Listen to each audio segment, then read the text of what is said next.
that these are all synthetic products, even though naturally synthetic. This is from a person. I see. How cool is that?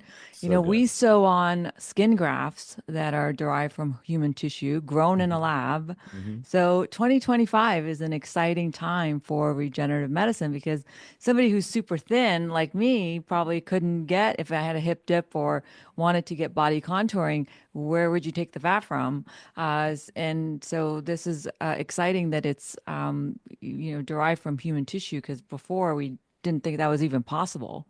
Right. Does the Renuva, is it essentially, are they both essentially substitute for fat grafting, or do they stimulate your own body to make fat similar to how Sculptra stimulates the skin to form collagen?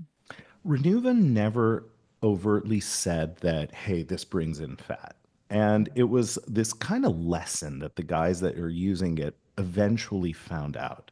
So, short answer, I actually think both of these products eventually can have. It's never a full thing, but they can have a truly biostimulatory effect to bring in exactly the tissue that you want over there.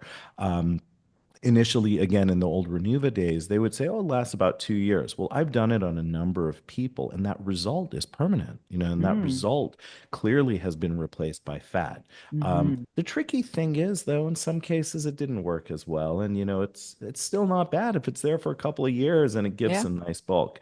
I think that Alloclay is actually, they are much more overt about it being more biostimulatory. And I think they just saw what this type of product can be.